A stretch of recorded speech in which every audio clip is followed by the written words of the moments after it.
Class आज हम अहादीस और उसका तर्जमा तशरीह पढ़ेंगे।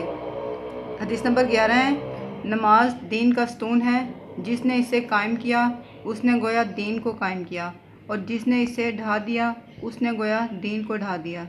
तशरीह है इसकी। इस हदीस में दीन को एक इमारत से तशबीह दी गई है जिसका स्तून नमाज है।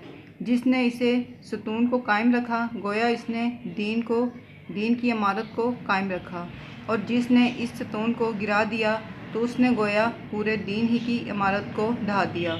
इससे नमाज की अहमियत वाज़िया की गई है। हदीस नंबर 12 है, जब तुमने जुमे के दिन अपने साथी से ये कहा खामोश हो जाओ जबकि इमाम खुतबा दे रहा हो तो तुमने फजूल बात कही। तशरीह इसका। इल्म का पहला अदब यह है कि इल्म की बात को खामोशी और तवज्जो से सुना जाए।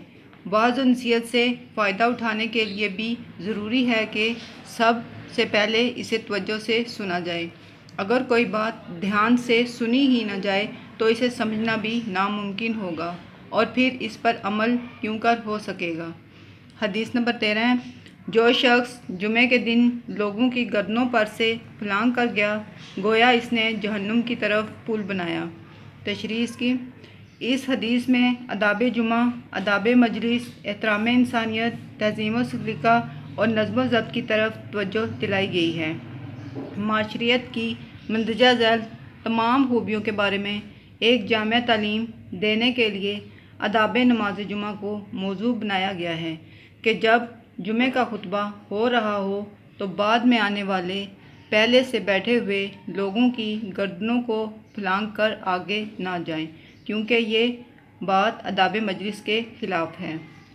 हदीस नंबर 14 है, जब नमाज खड़ी हो जाए तो उसके लिए दौड़ते हुए ना आओ बल्कि इत्मीनान और वक़ार से चलते हुए आओ। जो नमाज तुम पा लो उसे अदा कर लो, और जो तुमसे रह जाए उसे पूरा कर लो। तशरीह है इसकी। इस हदीस में बाजमात नमाज के आदाब की तरफ रहनुमाई की गई है।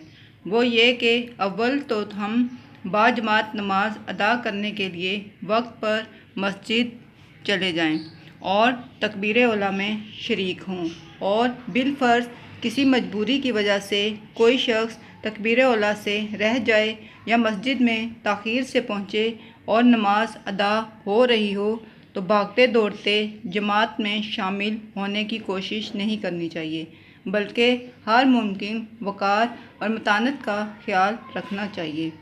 हदीस नंबर 15 है, जिसने ईमान और अजर की नीयत से रमज़ान के रोज़े रखे और इसकी रातों में क़याम किया इसके पहले गुनाह माफ़ कर दिए गए।